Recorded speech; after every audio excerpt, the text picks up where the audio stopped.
Olá, pessoal. Muito boa tarde a todos. Nós vamos dar mais um minutinho, que tem algumas pessoas ainda entrando na sala e a gente já começa. Nosso palestrante já está conosco aqui. Mais um minutinho a gente já abre a sala, ok? Obrigada.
Vamos lá, pessoal.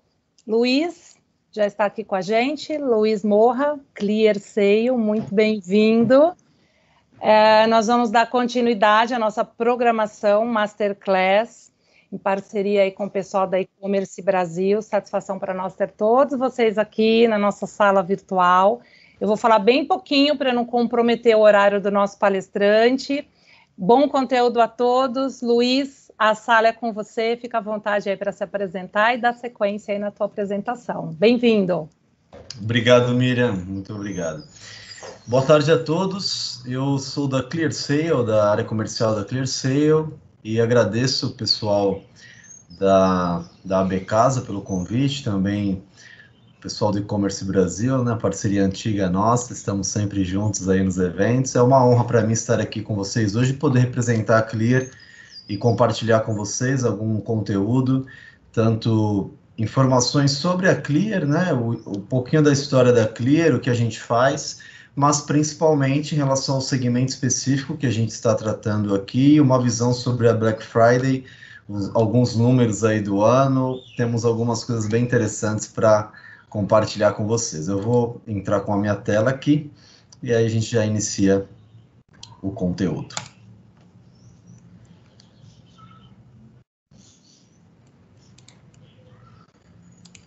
Vamos lá. Bom, primeiramente, pessoal, apenas dando um contexto aí sobre a ClearSale, o tema, né, da nossa palestra é sobre a Black Friday, como as ferramentas de antifraude podem ajudar. A Clear, dando um breve contexto, a gente está no mercado há 19 anos e a ClearSale, além de líder em solução de prevenção à fraude no mercado, é a pioneira nesse mercado de prevenção à fraude, com transações não presenciais, e também a pioneira no mapeamento do comportamento do consumidor e reputação do consumidor digital. A gente tem hoje sedes em 3 países, além do Brasil. Recebemos transações, validamos transações de mais de 150 países e temos uma empresa muito premiada em vários segmentos aí de tecnologia. A gente está sempre participando de N campanhas e premiações. É uma empresa que preza muito pela confiança, tanto com o seu público interno quanto externo, e contribui muito com essa questão de confiança na relação de venda no mercado, então tanto para o consumidor quanto para o varejista. É isso que a gente faz. Em 2006, embora a ClearSale já existe desde 2001, em 2006 a Clear teve a sacada de usar a base única, e isso passou a ser uma realidade a partir de 2006, o que fez com que a gente tivesse a confiança dos varejistas e pudesse tratar numa única base os dados de todo mundo que comprava online, fazendo com que a proteção de fraude ela não fosse um diferencial competitivo, mas sim que a gente desse tranquilidade para os varejistas venderem com a Clear, né, uma empresa especializada nisso, fazendo a prevenção à fraude. Em 2012, a gente passou a atuar, além de e-commerce, em outros mercados, como financeiro, telecom e outros, que eu vou falar mais um pouquinho depois. Em 2013, o movimento Compre e Confie nasceu, eu também vou comentar um pouquinho no outro slide para vocês o que é. Alguns já devem saber, devem utilizar esse app. Em 2015, a Clear passou a ter o seu próprio device fingerprint, que é a identificação do dispositivo, e atribuiu uma impressão digital ao dispositivo que compra e conhecer isso, ter também essa feature do comportamento do consumidor e não só os dados de nome, CPF, endereço, telefone, e-mail, mas também qual o dispositivo que está sendo usado. Operação internacional existe desde 2017, 2018 entramos com o segundo fator de autenticação, 2019 lançamos uma ferramenta que se tornou um sucesso enorme, que está relacionado com o comportamento e reputação do consumidor digital, e esse ano a gente lançou, né, por iniciativa da ClearSale, o T-Group. Hoje a ClearSale faz parte do T-Group, que é uma holding que detém algumas empresas, incluindo o Compre e Confie. Aqui é mais para vocês terem uma ideia do que é a ClearSale, o que a gente faz, e falando um pouquinho mais sobre essa questão dos mercados que a gente atua e dos mais de 4.000 empresas que confiam diretamente na gente, mais de 10 mil indiretas, né, que são oriundas de parceiros nossos que integram a nossa solução direto. A gente tem 9 dos 10 maiores e-commerces próprios do Brasil. A gente tem 3 das 5 maiores empresas financeiras do Brasil, e aqui são 3 dos grandes bancos que nós temos no nosso país. Um processo desse, a gente pode falar com tranquilidade aqui, que a gente não fere a ética, porque foi algo vencido em licitação pública, que é com a Caixa Econômica Federal. Então, hoje a Caixa é um cliente da Clear, e todas essas consultas, por exemplo, do Covid, que é o processo de entrega do benefício do Covid, a gente participou disso com soluções da Clear plugada ali na árvore de decisão deles. Então, vocês podem imaginar o tamanho do tráfego que a gente teve aí esse ano, só por conta dessa iniciativa, né? 4 das 5 maiores empresas de telecom também usam as nossas soluções, e 5 das 10 maiores empresas de venda direta também usam as nossas soluções. Então, quando a gente falou no slide anterior do conceito de base única, hoje a base única da Clear ela é alimentada por toda essa diversidade de atuação, essa diversidade de segmentos e tipos de consultas e transações, emissão de cartões, por exemplo, de muitas empresas financeiras, financiamento, além das transações tradicionais do e-commerce. Como eu comentei com vocês, o T-Group, hoje a ClearSale faz parte deste grupo, desta holding, em que outras empresas também fazem parte. Qual é o conceito aqui? O objetivo é criar uma rede de confiança de fato. Então, a ClearSale hoje faz parte da maior rede de confiança que o mercado brasileiro já viu, onde nós atuamos tanto no combate à fraude, quanto nas questões de confiança entre o consumidor final e os varejistas, que é por meio do Compre e Confie, com informações de mercado, mapeamento, volumes, os tráfegos e as projeções, né, aumento ou diminuição de venda, de ataque de fraude, os números que são publicados pela Neotrust, por exemplo, e outras iniciativas que nós temos.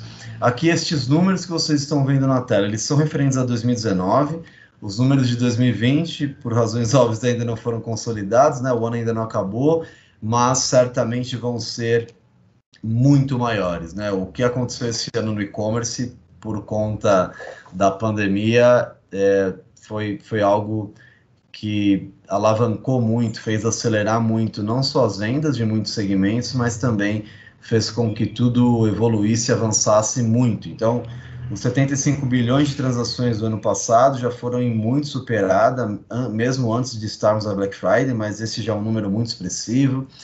Falamos aí de 185 milhões de pedidos analisados no ano passado, e em fraude evitada 1,9 bilhões de fraude evitada em 2019. Nós estamos ansiosos para ver os números aí de 2020, no início do ano que vem a gente vai ter esses números. Bom, falando um pouquinho sobre como funciona a fraude no mercado virtual, eu acredito que a maioria aqui, se não todos, já entendem bem esse fluxo, mas dito de maneira bem simples, o fraudador de alguma forma ele consegue concluir uma transação com o cartão de um terceiro, o banco verifica apenas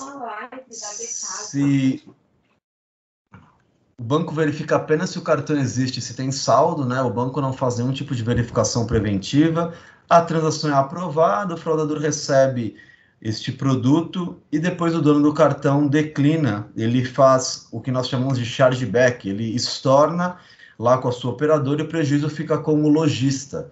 Então, o lojista, quando recebe esse chargeback, ele geralmente informa, né, a empresa de prevenção à fraude que ele usa, ou ele tenta muitas vezes contestar de alguma forma com a administradora do cartão, mas o prejuízo em si fica com ele, a menos que o fornecedor de prevenção à fraude absorva esse prejuízo por algum tipo de acordo que você tenha com ele, né? Senão o prejuízo é da loja virtual.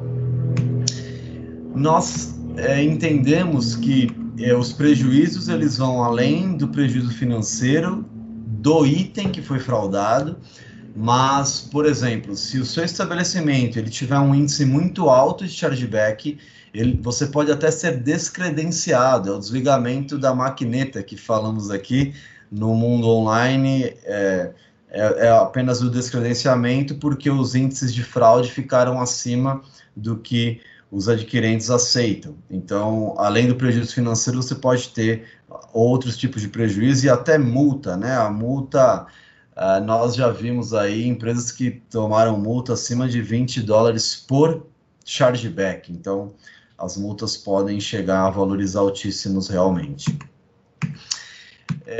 Os fraudadores hoje, eles usam algumas formas de fraudar, então existe a falsidade ideológica, que é falsificar o documento, a fraude, uma das mais antigas, né?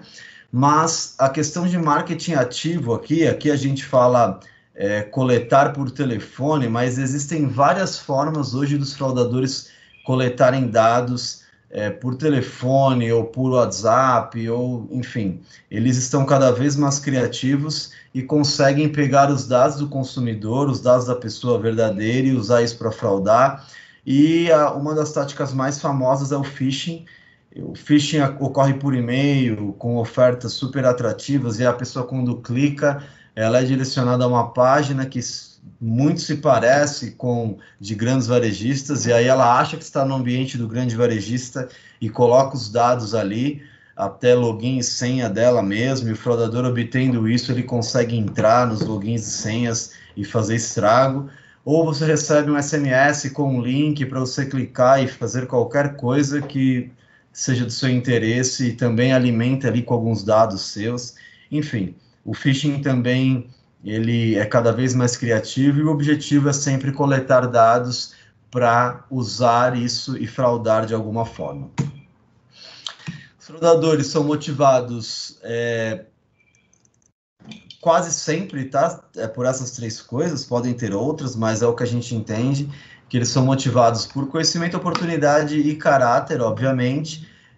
Então, se você deixar, por exemplo, brechas no seu ambiente, ele vai ver uma oportunidade nisso. Ele tem muito conhecimento, são profissionais do outro lado, não são aventureiros, não, e eles conseguem, de fato, fraudar e de maneira cada vez mais sofisticada, como a gente fala aqui.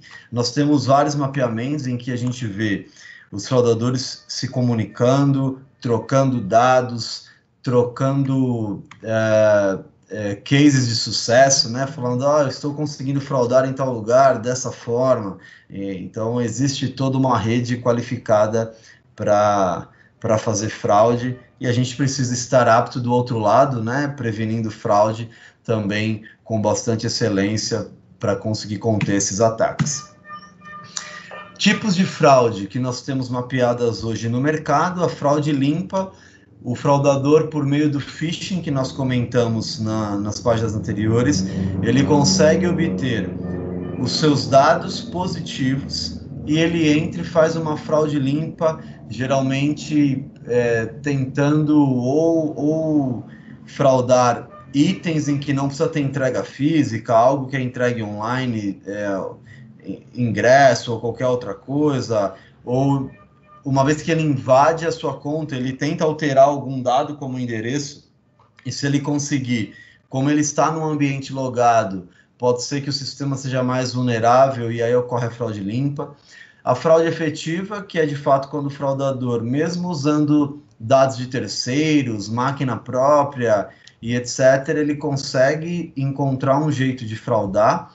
Fraude amigável: existe uma compra feita por alguém muito próximo com os dados da pessoa, então geralmente é alguém da família, e aí a pessoa recebe na fatura, não reconhece, mas ela não sabe que foi o filho ou o esposo ou vice-versa que fez a compra.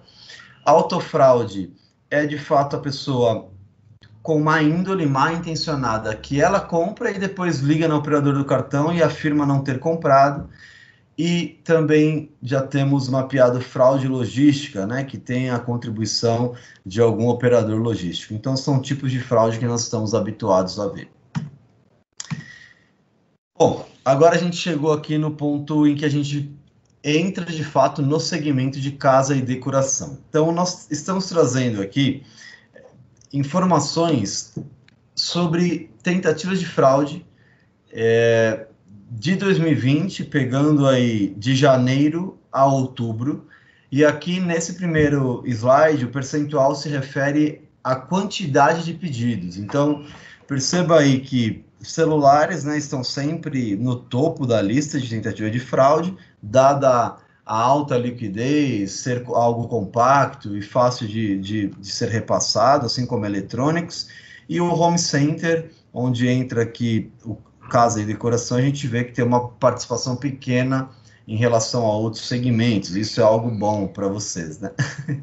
É um segmento em que a gente consegue aprovar muito, a gente tem índices elevadíssimos de aprovação, uma vez que as tentativas de fraude não são tão altas, tá? Falando em valor, só para vocês entenderem, pessoal, sempre que a gente fala em quantidade, né, perceba que os indicadores de tentativa de fraude em quantidade, eles são sempre menores do que os indicadores em valor. E a explicação é simples. Então, aqui a gente salta de 0,79 no home center em quantidade para 2,44% em valor no home center. Por quê?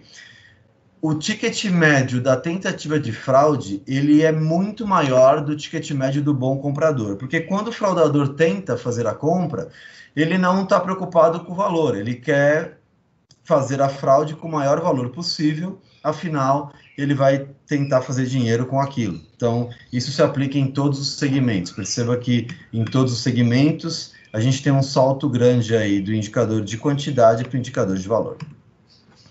A gente tem também mapeado quais são os top 5 estados para tentativa de fraude.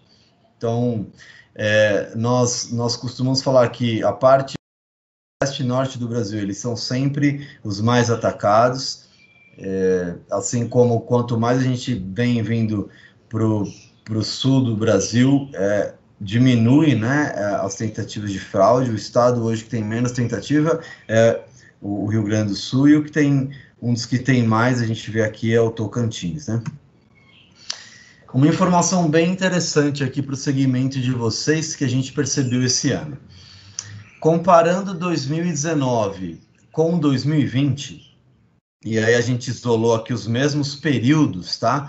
Pegando de 1 de janeiro a 18 de outubro, em ambos os anos, nós temos 4,11 de tentativa de fraude, considerando em valor, né, valor transacional, contra 2,44. Então, o número de tentativa de fraude, os valores de tentativa de fraude no segmento de casa e decoração em 2020 diminuíram. Isso significa que os varejistas desse segmento estão vendendo mais com menos risco de fraude. Uma das coisas que nós percebemos, né, e que pode facilmente explicar isso, é que com o efeito da pandemia e muitas lojas fechadas, embora muitas lojas do segmento de casa e decoração foram uma das primeiras que voltaram a abrir, lá mesmo no início da pandemia, dado a terem itens essenciais, etc., a gente percebeu um aumento muito grande das vendas online para esse segmento. E óbvio que o fraudador não é porque está em pandemia que ele vai tentar mais ou menos, ele continua tentando fraudar igual. O que ocorreu é que os bons compradores passaram a comprar muito mais. Então, o índice de risco de fraude, como eu tenho muito mais vendas boas acontecendo, os valores aqui em tentativa de fraude diminuíram bastante. Isso aqui é um ótimo sinal para vocês, né, do segmento, que podem vender mais com mais tranquilidade, desde que tenham a proteção correta aí, uma empresa especializada fazendo a prevenção à fraude. A gente tem os números aí da Black Friday do ano passado, então, aqui falando por quantidade, novamente, de pedidos, Home Center ocupava a 14ª posição, com 0,60 apenas de tentativa de fraude, então a Black Friday é um momento fantástico aí para vender, com baixos índices de ataque, comparado a outros segmentos do mercado. Por região também temos essa segmentação. Como eu comentei com vocês, a região norte do Brasil ela é sempre muito mais atacada que as outras, né? Então aqui a gente olha de novo para o período da Black Friday, mas é interessante notar que, comparando a Black Friday com o resto do período do ano, é um momento com menos ataque. Então, na ClearSale, por exemplo, a gente liga uma série de contingências por conta dos volumes, mas a gente também consegue melhorar a nossa performance, por exemplo, de aprovação automática das transações, porque a gente sabe, né, historicamente, a gente percebe pelo risco que o modelo aponta, que o número de tentativas de fraude diminui no momento da Black Friday, né? Os fraudadores, eles não precisam aproveitar campanha e promoção, eles tentam fraudar sempre, independente do que está acontecendo, diferente dos bons compradores que em massa esperam o momento da Black Friday para tentar comprar. Sobre dia da semana, né? Aqui a gente tem a questão aí também da Black, né? Passado, que nos primeiros dias, onde a gente sabe que é o início da Black Friday, de quinta para sexta, a sexta-feira é o principal dia, é o dia que tem menos tentativa de fraude. As tentativas voltam na segunda, né? Os fraudadores devem estar na festa aqui, na sexta não estão tentando fraudar, estão fazendo outra coisa. Mas na segunda já volta a ter mais tentativa de fraude. Boas práticas para Black Friday, a gente gosta de compartilhar essas boas práticas e aqui tem alguns pontos bem interessantes. Bom, se você vende no marketplace, os marketplaces que são clientes da Clear, a gente recebe sempre qual merchant que realizou a venda. Então, eu não vou saber apenas que é uma venda de um celular no marketplace X, mas eu sei qual o lojista específico que está realizando aquela venda e eu recebo informações daquele lojista específico também, porque isso influencia a nossa análise de risco. Empresas, lojistas que trabalham com retiro em loja ou entrega expressa, por exemplo, né? Entrega foguetinho, entrega expressa, enfim, chame como quiser, mas essas modalidades, assim como retiro em loja, elas são mais atacadas, então a gente também precisa saber que é essa modalidade que ocorreu a venda para a gente considerar no risco.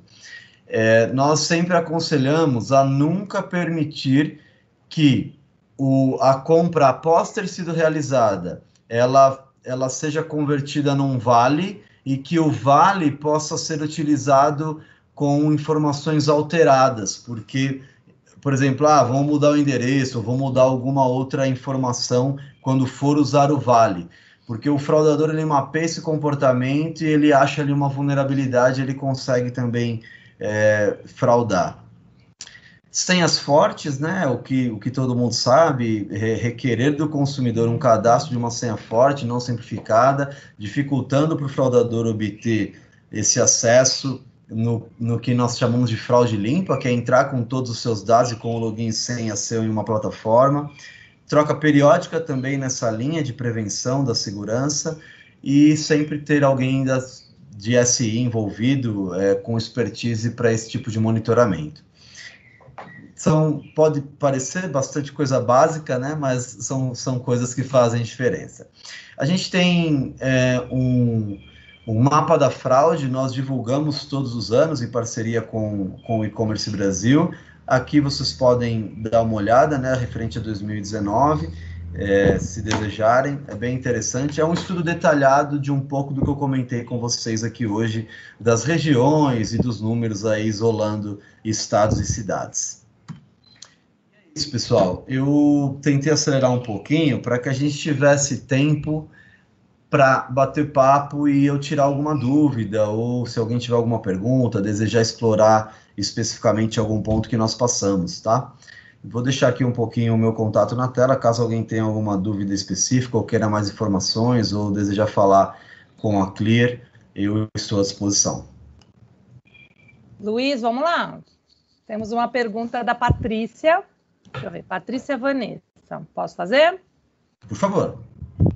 Fraude limpa é a mesma fraude dos bancos? Exemplo, é feita uma movimentação bancária contestada pelo titular e o banco ainda acredita a movimentação a você? Olha, vamos lá. A fraude limpa, falando do conceito que nós vemos no e-commerce, é quando o fraudador ele consegue pegar todos os seus dados, exatamente todos os seus dados. Então, imagine que, ou porque ele obteve o login e senha de alguém, ou porque quando, naquelas tentativas por telefone, simulando que é ou um banco ou uma empresa de telemarketing, ele consegue pegar todos os seus dados, nome, CPF, endereço, número de telefone celular e e-mail. Essas são as 5 informações principais, e aí com essas informações ele realiza uma compra na internet. As informações principais de alguém sendo as mesmas, a gente chama de fraude limpa. Mas aí surge uma questão, bom, mas ele vai mandar entregar onde? Muito bem, pode ser que ele peça para entregar no seu endereço mesmo, e eles têm a gente já viu situações em que eles pedem para alguém retirar depois, eles entram em contato com a pessoa, se passando por um lojista X e falam, olha, nós entregamos errado, você não comprou nada, nós erramos, o nosso sistema errou, a gente vai retirar. E aí você entrega porque você acha que de fato é o que aconteceu. E ele conseguiu aprovar essa compra porque ele tinha todos os seus dados certinho, que é o que a gente chama de fraude limpa. Ou ele compra o ingresso ou alguma outra coisa. No conceito do banco, né, do exemplo que foi dado, a gente pode também chamar de fraude limpa, mas, em geral, ele está mais relacionado com algum desvio de dinheiro, de transferência. Eu acho que aí tem um nível de complexidade um pouco maior, tá? No meu entendimento. Muito bem, temos mais uma da Patrícia Vanessa. Qual o grau de vulnerabilidade da retirada em loja? É referente a não ter como confirmar quem é comprador de forma fidedigna? O problema da retirada em loja é que,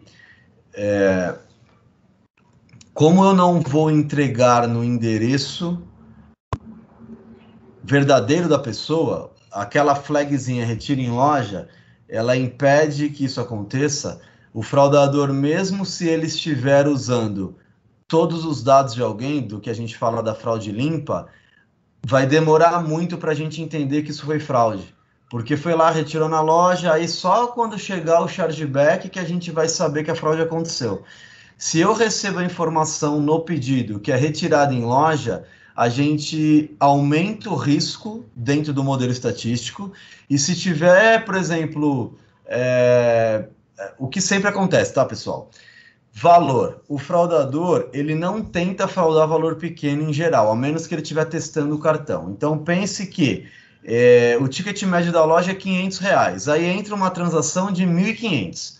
Isso por si só já é estranho. Se isso tiver acompanhado, então, de um retiro em loja, essa transação fatalmente vai para a minha mesa de análise manual. E aí nós vamos olhar isso no detalhe e vamos ligar para o verdadeiro titular dos dados. E aí a gente vai entender que é uma fraude e vai avisar a loja para não liberar esse pedido para quem vai lá retirar. Agora, se eu não recebo essa informação e todos os dados são perfeitos, o endereço está certo, está tudo certo, a grande chance é de esse pedido ser aprovado automaticamente. E aí o fraudador vai lá e retira em loja.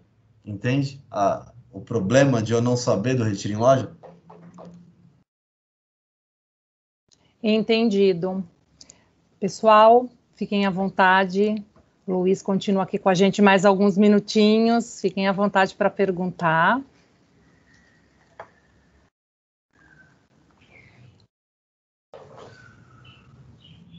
Vamos ver lá. Esclarecido, a Patrícia está respondendo aqui, sim, tudo ok. Legal, Patrícia, que bom. Luiz, acho que é isso, né? Sim, é importante sempre destacar que na Clear a gente trabalha mais do que para prevenir fraude. Nós costumamos dizer que resolver o problema da fraude em alguma loja online, ou algum processo online, ele, com o tamanho de base que a Clear tem, por exemplo, ele é relativamente fácil. O grande X da questão, o grande ponto de equilíbrio de qualquer operação é eu resolver o problema da fraude sem penalizar bons compradores. E é isso que a ClearSale faz. A gente busca, além de resolver o problema da fraude, jamais penalizar bom comprador com um falso positivo, reprovando alguém que é bom. Então, para isso, a gente usa uma série de ferramentas e no Last Mile a gente usa a mesa de análise manual, o pessoal que olha pedidos no 1 a 1, os com mais risco, para que a gente nunca penalize o bom comprador, nunca atrapalhe o customer experience do seu negócio e ajude a gerar recorrência, a pessoa voltar a comprar na sua loja, porque o que a gente quer é construir confiança na relação de consumo, tanto para você lojista, quanto para a pessoa que compra na sua loja.